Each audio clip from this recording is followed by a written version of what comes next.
ఓం శ్రీ గురుభ్యో నమ. శ్రీ లలిత సహస్రనామము. వదనస్మర మాంగళ్య గృహతోరణ చిల్లిక.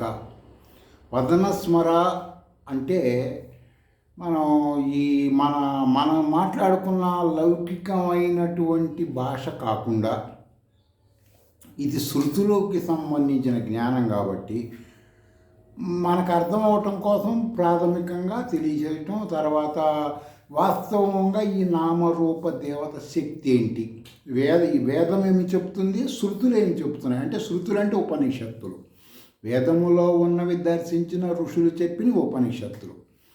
సరే, ఈ వదన స్మర అంటే శక్తి ప్రణవములని అనులోమ విలోమముగా కొన్ని శ్రీ విద్యా మంత్రములు ఉంటాయి. అనులోమ విలోమంగా ఇది శక్తి ప్రణవములుండి మధ్యలో వచ్చేసి ఈ మహాగాయత్రి సంబంధించిన వ్యాహృతులతో ఈ షోడశాక్షరి మహామంత్రం అని, మహాషోడశి అని, పంచదశి అని, తర్వాత వచ్చేసి ఇలా చాలా రకాలు ఉంటాయి అన్నమాట.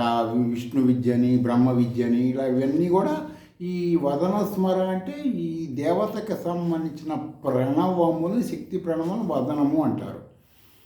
సరే, ఈ భౌతిక ప్రపంచంగా తీసుకుంటే వీటిని మిగతా అర్థాన్ని కూడా గృహతోరణ చిల్లిక అనే దాన్ని కూడా తీసుకుంటే ఇప్పుడు భర్త అనబడే మీకు అలంకారం కోసం ఇవన్నీ చెప్పడం జరుగుతుంది. వాస్తవంగా చెబితే మీరు గవక్కని ఇంకా చేయలేరని పరబ్రహ్మం యొక్క ఆలోచనలను బట్టి పరబ్రహ్మము అనబడే విశ్వ చైతన్యకారమైన శక్తిని బట్టి ఆ శక్తి సగుణాకారంగా మారినప్పుడు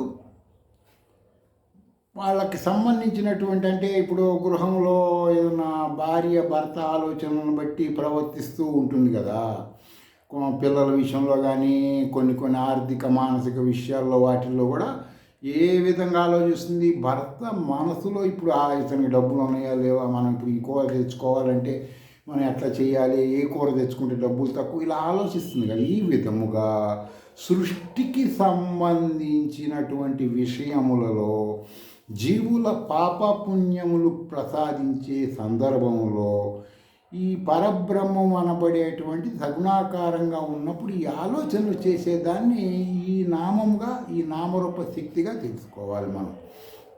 ఇంకా ఏంటంటే ఈ యజుర్వేదం ఏం చెప్తుంది, ఏత వానస్య మహిమా అతో జియాయాం సత్య పూరుష పాదో అస్య విశ్వాభూతాని త్రిపాదస్య అమృతం దివి. భూత భవిష్యత్తు వర్తమాన కాలముల్లో సర్వ ప్రపంచం మొత్తం పరమేశ్వరి అనబడే మహిమ వలనే జరుగుతుంది. ఈ వేదములో, ఈ మంత్రములో, ఈ నామాన్ని తీసుకుంటే మనం శృతి ప్రామాణిక ఈ మాట చెప్తుంది. ఏమని, మొత్తం ఈ ప్రపంచం మొత్తం కూడా నా మహిమ వలన జరుగుతుంది, ఎవ్వడి వలన ఏమీ జరగదు. ఈ జగత్తుని ప్రకాశింపజేసే పరమేశ్వరి జగత్తు కంటే మూడింతలు పెద్దదిగా ఉంటుంది. అందుకే త్రికూటేశ్వరి అంటారు. పరమేశ్వరిని త్రికూటేశ్వరి అంటారు. 3+ కూటములు. మంత్రానికి కొన్ని మంత్రాలు త్రికూటంగా ఉంటాయి, అట్లా తీసుకోవాలి అవి కూడా.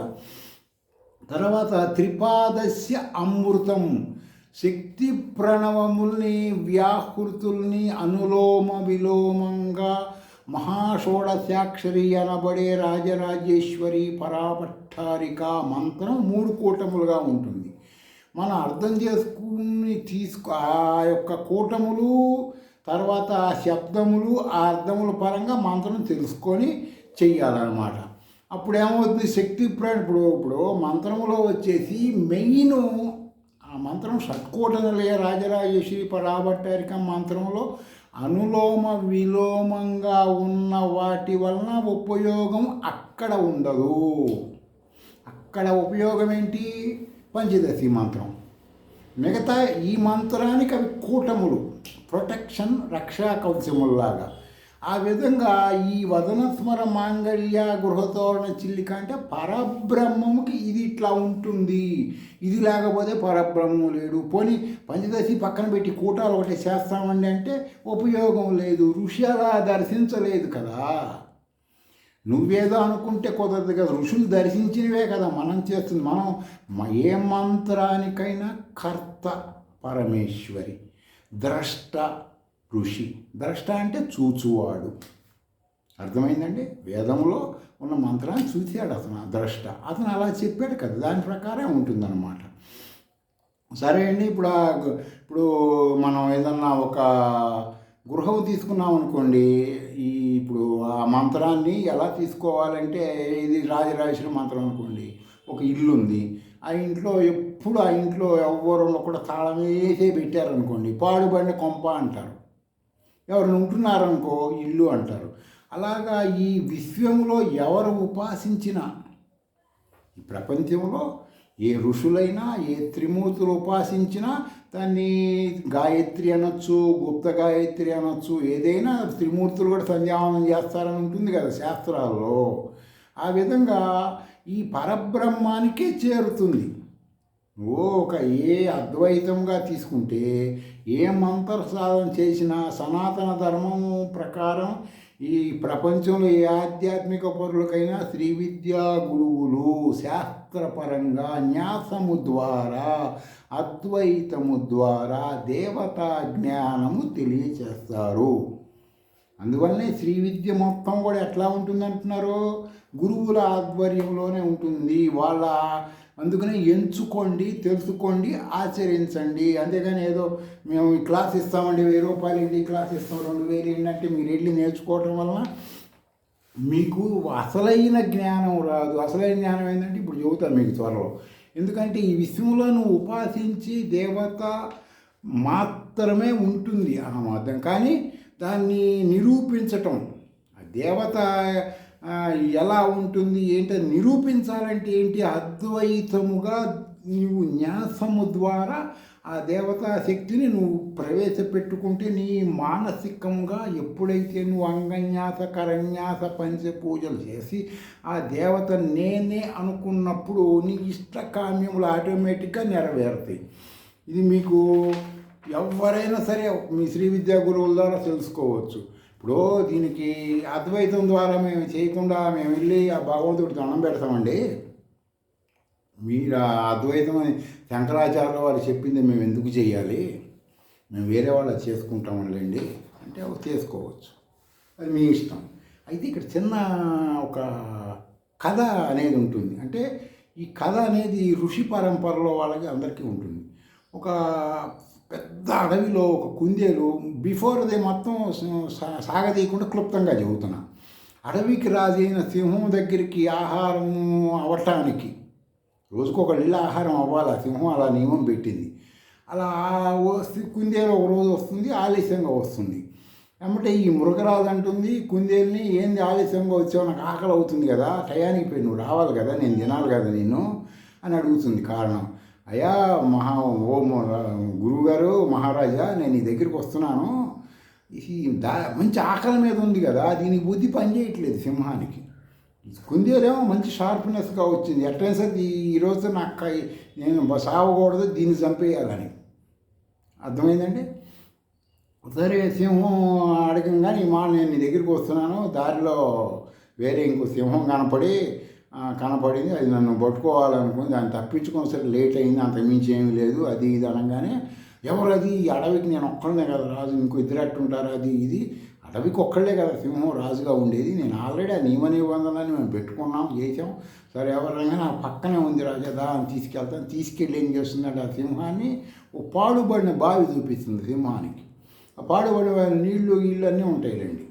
ఈ తొంగి చూస్తుంది సింహం, చూడంగానే దానికి దీని రూపం దానికి కనపడంగా అదే ఈ కుందేలు పక్క నుండి అదే నన్ను నా మీద అటాక్ చేయగానే దాని మీద దూకుతుంది, నీళ్ళలో దెబ్బకు చచ్చిపోతుంది.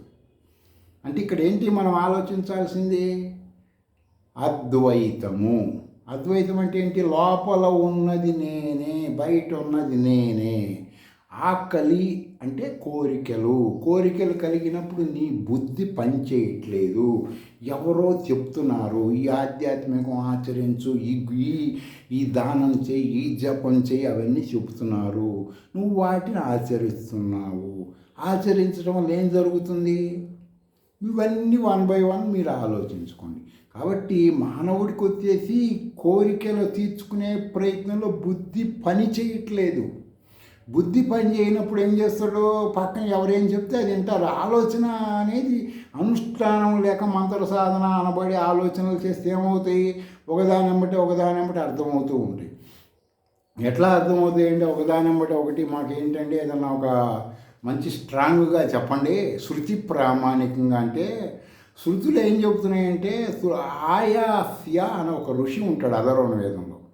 కృష్ణుడికి వేదాంత జ్ఞానం నేర్పించిన ఆ ఋషి పేరు నిన్న కూడా మీకు చెప్పా కదా, అంగీరస గోత్ర అఘోర ఋషి. ఆయన గురువు గారు ఆయాస్య అని ఉంటారు. ఆయన వచ్చేసి ఈ వేదాలు తెలుసుకున్న వాళ్ళకి కానీ యథార్థమైనటువంటి మానవుడు గుర్తుపెట్టుకోవాలంటే ఏం చెప్తాడంటే, శృతి అనబడే ఒక చిన్న స్ఫటిక లింగం కానీ చిన్న శ్రీవలింగం కానీ అత్యంత చిన్నగా ఒక ఆవగింజంత రూపంలో ఆ స్ఫటికముతో ఉన్నది నీ లోపల హృదయములో ఉంటుంది బాబు. దానిని వచ్చేసి దాని స్ఫటికం. దాన్ని నువ్వు చూడటం, వినటం, మాట్లాడటం, ఈ మూడింటి ద్వారా వచ్చేవి కూడా అది రిసీవ్ చేసుకుంటుంది. రిసీవ్ చేసుకోదు. ఆ స్ఫటికలింగం రిసీవ్ ఏది చేసుకోదు. ఎందుకని? దాని అసలు స్వభావం ఏంటి? దాని సహజ రూపం బ్రహ్మో ఉపనిషత్తు స్వరూపం.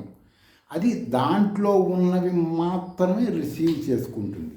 రిసీవ్ చేసుకున్నప్పుడు ఏం చేస్తుందంటే అది పెరుగుతుంది. ఇప్పుడు ఒక సిమ్ మనం సెల్ ఫోన్ వాడుతున్నాము, ఒక చోట ఎయిర్టెల్ సిగ్నల్ ఉండదు, ఒక చోట జియో సిగ్నల్ ఉండదు. ఈ విధంగా ఉంటుంటాయి కదా ప్రపంచంలో. ఇవన్నీ ఆకాశం నుంచి వచ్చేటువంటివే కదా సిగ్నల్స్. కానీ కొన్ని చోట్ల రావు. కానీ ఆకాశం నుంచి బ్రహ్మో ఉపనిషత్ అనబడే పరబ్రహ్మ స్వరూపిణికి సంబంధించిన సిగ్నల్స్ మానవుడిలో ఉన్నటువంటి స్ఫటికాకారంలో ఉన్న శివలింగం కానీ శ్రీచక్రం మీద కానీ ఆ సిగ్నల్స్ ఎప్పుడూ పడుతూ ఉంటాయి. నువ్వు దాన్ని చేయవలసింది ఏంటి అంటే యాక్టివ్ చేసుకోవటం మాత్రమే. ఎప్పుడు రెడీగానే ఉంటుంది. దాన్ని పెద్దది దాని యొక్క ఆ యొక్క శివలింగానికి సంబంధించింది, ఆ శ్రీచక్రానికి సంబంధించినటువంటి జ్ఞానము అంటారు దాన్ని. ఎప్పుడైతే మానవుడు జ్ఞానము తెలుసుకుంటాడో వాడికి ఏమి కావాలన్నా వస్తాయి, ఏది కోరుకుంటుంది. ఆ జ్ఞానానికి అంతు లేని జ్ఞానం అంటారు. దాన్ని తెలుసుకోవడం కోసం విష్ణుమూర్తి పైనుంచి బ్రహ్మ కింద నుంచి మొదలుపెట్టారు. కానీ ఆ జ్ఞానం ఇద్దరికీ తెలియలేదు. అందుకని దానిని అద్వైత జ్ఞానము, అపరిమిత జ్ఞానము అంటారు. అర్థమైందండి? ఆ స్ఫటికాన్ని ఆ జ్ఞానం అంటారు. సపోజ్ ఆ స్ఫటికం వచ్చేసి నువ్వు ఏదైనా ఒక మంత్రసాధన చేస్తున్నావు అనుకో, శృతి ప్రామాణికంగా, వెంటనే ఆ సిగ్నల్ దానికి తగిలినప్పుడు అది పెరుగుతుంది. అది ఎప్పుడైతే పెరుగుతుందో, పెరగటం అంటే ఏంటి, దాని పేరేంటి మీకు అర్థమవ్వాలని స్ఫటికంగా నేను చెప్పాను, మీరు అది గుర్తించలేరని. దాని పేరేంటి, దాని రూపం ఏంటి? జ్ఞానము అనబడే పదార్థము. ఆ జ్ఞానము అనబడే పదార్థాన్ని ఎలా ఉంటుందండి, ఎట్లా పెరుగుతుందండి, మాకు ఏదైనా పెరిగే మార్గం చెప్పండి మేము అంటే, సత్యము ధర్మము ద్వారా అది పెరుగుతుంది. దాన్ని అది పెంచాలనుకోండి మీరు, అదని సత్యము ధర్మము ఆ రెండు ఎక్కడి నుంచి వస్తాయి అంటే శ్రీ విద్యా మంత్ర శబ్ద అర్థ సాధన ద్వారా వస్తాయి. అది శ్రీరాముడు తెలుసుకున్నాడు, యోగ వాసిష్టంలో ఉంటుంది. కృష్ణుడు తెలుసుకున్నాడు. తర్వాత అనేక మంది అది తెలుసుకున్నటువంటి వాళ్ళు ఈ భూమి మీద చిరంజీవులుగా ఉన్నారు. ఆంజనేయ స్వామి కానివ్వండి, ఎట్లా తెలుసుకుంటామంటే ఆంజనేయ స్వామి క్లియర్గా చెప్పాడు కదా. ఇప్పుడు జ్ఞానానికి ఒక రూపం ఆయన ఏం చెప్పాడు, రాముడిని రూపంగా పెట్టుకున్నాడు. గుండెలు జీలిస్తే లోపల అది ఉంటుంది కదా. గుండెకి చేల్చగానే జ్ఞానం ఉంటుంది కదా, రాముడి రూపంలో ఉంటుంది. దాన్ని మీరు అర్థం అవ్వాలని అలా చెప్పి తెలియజేయడం జరుగుతుంది. ప్రతి ఒక్కళ్ళకి ఆ జ్ఞానం అనేది ఉంటుంది. దాన్ని మీరు చేయాల్సింది ఏంటి? పెంచుకోవటం. మీరు ఎట్లా పెరుగుతుందంటే దానికి సంబంధించిన సిగ్నల్ వస్తే అది పెరుగుతుంది. మీకు ఎయిర్టెల్లో మాట్లాడాలంటే ఎయిర్టెల్ సిగ్నల్ రావాలి కదా, జియో మాట్లాడండి జియో సిగ్నల్ రావాలి. సిగ్నల్స్ ఏమీ లేకుండా వచ్చేసి మీరు ఎలా మాట్లాడతారో ఏదో ఒక సిగ్నల్ ఉండాలి కదా. ఆ విధంగా ఈ జ్ఞానానికి సంబంధించిన సిగ్నల్స్ అన్నీ బ్రహ్మో ఉపనిషత్తు అనబడేటువంటి దాని నుంచి, ఆ సిమ్ము నుంచే ఈ సిగ్నల్స్ వస్తాయి. మీరు ఫోను సిమ్ము, మీ సిగ్నల్స్ రావాలి ఆ సిమ్ములోకి. ఎలా వస్తాయి? మీరు మంత్రం మొదలు పెట్టారు, అప్పుడు సిగ్నల్స్ వస్తాయి. వచ్చినప్పుడు ఏమవుతుంది? పెరుగుతుంది జ్ఞానం. దీన్ని అద్వైతము అంటారు. ఎప్పుడైతే అది పెరుగుతుందో అప్పుడు మీకేమవుతుంది? సింహంలాగా సావరు కదా. మహాబలపర కీర్తి కాంత కనకముల ద్వారా ఆ జ్ఞానం పెరగదు. అర్థమైందా? స్వ అనుభవంగా త్రివిద్యా గురువుల ద్వారా ఆ జ్ఞానాన్ని పెంచుకోవచ్చు. కాబట్టి మీరు అందరూ శ్రీ విద్య నేర్చుకోండి, జ్ఞానం పెంచుకోండి. మీతో మీ వంశానికి సంబంధించిన అష్ట కష్టాలు, అష్ట దరిద్రాలు, అష్ట రోగాలు, అష్ట దిశల నుంచి అష్ట ఆధ్యాత్మికాల పేరుతో దోపిడీలు, ఇవన్నీ మీరు అరికట్టుకోవాలంటే మీరు నేర్చుకుంటే మీ తర్వాత వాళ్ళు ఆటోమేటిక్గా అందులోకి వస్తారన్నమాట. సరే, ఇప్పుడు ఈ అవ్యక్తము వ్యక్తి ఇప్పుడు ఈ వేదంలో ఏం చెప్పారో, ఇప్పుడు దీన్ని శ్రీకృష్ణుడు కూడా దీన్ని భగవద్గీత 7:24లో ఏం చెప్తాడు? అవ్యక్తం వ్యక్తి మా సన్నం మన్యంతే మా బుద్ధయ పరం భావ మజానాం తోమా మా వ్యయ మనుత్తమం. నువ్వు చదివే లలిత సహస్రం కానీ ఏదైనా మంత్రాలైనా సరే, తంత్రాలైనా ఒక శబ్ద రాచి ఒక శక్తి స్వరూపంగా ఉంటాయి. అవి వచ్చేసి నీ యొక్క శరీరం అలవాటు పడాలి. అలవాటు పడితే నిద్రావస్థలో ఉంటుంది. నీ శరీరంలో ఉన్నటువంటి ఆ యొక్క జ్ఞానం అనబడే స్ఫటికాకారం నిద్రావస్థలో ఉంటుంది. దాన్ని ఎప్పుడైతే శృతి ప్రాణానికి శబ్దం చెప్పావో అది నిద్రలోంచి లేస్తుంది. అది లేస్తేనే ఉంటాయి. ఎట్లా అండి అర్థాలన్నీ కూడా? అంటే ఇవన్నీ అనుష్ఠానం చేస్తే కానీ ఇప్పుడు తెలీదు. ఇప్పుడు ఆయన ఋషి మనకి ఆయాస్య అని చెప్పాడు. ఆయన గురించి ఇప్పుడు ఈ పురాణాల వాటిని ఉండవు, శృతుల్లోనే ఉంటాయి. ఆయాస్య అనబడే ఋషి ఎక్కడ ఉంటే అక్కడ పచ్చగా ఉంటుంది. ఇప్పుడు ఎండిపోయిన పొలంలో ఆయన కాలు పెట్టాడు అనుకోండి, ఆ పొలం మొత్తం అద్భుతమైన పంటలు పండుతాయి. ఎట్లా పండుతాయండి? దానికంటే ఇప్పుడు శ్రీ గురు ఉపదేశపరంగా మంత్రాలు చేసినప్పుడు ప్రతి ఒక్కళ్ళు అస్యశ్రీ అని చెబుతారు. ముందుగా అస్య అని చెబుతారు. ఈ ఋషిని తీసుకుంటే వచ్చేసి ఈ ఋషిలో ఆయాసని యాక దీర్ఘం తీసుకోవాలి. యాక దీర్ఘం తీసుకుంటే ఆ వస్తుంది. అర్థమైందండి? యాక దీర్ఘం తీసుకుంటే ఆ వస్తుంది. దాని పక్కన ఆయాస్య అంటే ఆయన పేరు స్యా ఉంది కదా, అస్య అంటే ఆ విధముగా పూర్వకాలములో జన్మించిన వాళ్ళకి పేర్లు పెట్టేవాళ్ళు. వాళ్ళు ఎక్కడుంటే అక్కడ సుభిక్షంగా ఉండే విధంగా. ఇలా ఇప్పట్లాగా వచ్చేసి ఏదేదో పేర్లు పెట్టి తర్వాత పెట్టకూడని పేర్లు పెట్టి వాళ్ళని ఆ పేర్లతో పిలిచి వాళ్ళు ఆ సౌండ్స్ వలన వాళ్ళు ఇబ్బందులు పడి తర్వాత వలన కుటుంబానికి సమస్యలు వచ్చి చెప్పిన మాట వినకుండా ఇవన్నీ ఎందుకని వస్తున్నాయంటే స్వయం కృపరాధము. మీరు ఎప్పుడైనా శృతుల్లోకి వెళ్తేనే వాస్తవమైన జ్ఞానం తెలుస్తుంది. కాబట్టి లలితా సహస్రనామం చదివేవాళ్ళైనా, శ్రీ విద్యా మంత్రాలు చేసేవాళ్ళైనా మీరు అద్వైతం అంటే ఏంటి, అద్వైత పరంగా చెయ్యాలి. మనం ఆ దేవతని అడిగేది ఏంటి పద్దాకు? ఇప్పుడు ఉన్నదాన్ని నువ్వు అడిగేది, లేని దాన్ని నువ్వు అడుగుతావు. ఇప్పుడు మునిత్రయం అంటారు వాళ్ళని. కృష్ణుడికి నేర్పినిచ్చిన అతను కానీ ఆయాస కానీ తెనాలి, గుంటూరు దగ్గర తెనాలని ఉంది, అక్కడ మునిత్రయం అని గతంలో 100 సంవత్సరాల క్రితం ఒక ముగ్గురు ఉండేవాళ్ళు స్నేహితులు, మునిత్రయం అంటారు వాళ్ళని. వాళ్ళు సాధన గ్రంథ మండలని మొత్తం ఆధ్యాత్మికమైన పుస్తకాలు బాగా డీప్ సబ్జెక్టులు వాళ్ళవి. వాళ్ళలో అప్పయ్య శాస్త్రి గారు అని ఒక ఆయన ఉండేవాడు. వాళ్ళ అబ్బాయి పేరు మార్కండేయ శాస్త్రి. నాకు బాగా నా యొక్క సంబంధించిన శ్రీ విద్యకి బాగా ఆయన మార్గదర్శకుడు. ప్రెజెంట్లీ స్టిల్ ఆయన కూడా ఉన్నాడు. ఆయన వాళ్ళ నాన్నగారు లేరు కానీ ఆయన ఉన్నాడు. అప్పుడప్పుడు నాకు ఏదన్నా శృతులకు సంబంధించిన అనుమానం వస్తే ఆయనతోనే మాట్లాడతాను. బాగా వివరంగా చెప్తాడు, ఇలా ఇలా అని చెప్పి చెప్తుంటాడు, చేస్తుంటాడు. అలా పూర్వకాలం ఆ విధంగా ఋషులు శృతుల్లో ఉన్నవి ప్రజలకు అందించేవాళ్ళు అన్నమాట. కాబట్టి మీరందరూ కూడా ఏం చేయాలి, చేస్తే ఇప్పుడు బ్రాహ్మణులుగా పుట్టి సంధ్యావందనం చేసి వేదం చదువుకుంటే ఏ తిండి బట్టకి లోటు రాదు, ఏ కష్టాలు రావు, నష్టాలు రావు, ఏమి రావు, సుఖశాంతి అవుతుంది. నువ్వు ఎప్పుడైతే నీ వదిలి పారేసి నువ్వు చేస్తున్నావో అష్ట కష్టాలు పడుతున్నావు, అష్టరోగాలు పడిస్తున్నావు, బెగ్గింగ్ చేసుకుంటూ బతకాల్సి వస్తుంది. నీకు బెగ్గింగ్ అవసరం లేదని చెప్పిందే కదా సంధ్యావం. బ్రాహ్మణులు వేదం చదువుకున్న వాళ్ళు, తర్వాత వేద జ్ఞానం లేని వాళ్ళందరూ గుప్త గాయత్రి అనబడే సంధ్యావందనం చేయమాట. సంధ్యావం అంటే శ్రీ విద్య, అది వాళ్ళకి, ఇది మీకు. ఇప్పుడు ఎవరి వృత్తులు వాళ్ళు ఉంటే వాళ్ళు వేదం చదువుకొని ఆ వృత్తికి సంబంధించినవి. మీరు ఈ ప్రొఫెషన్గా ఈ వృత్తులు ఉంటారు.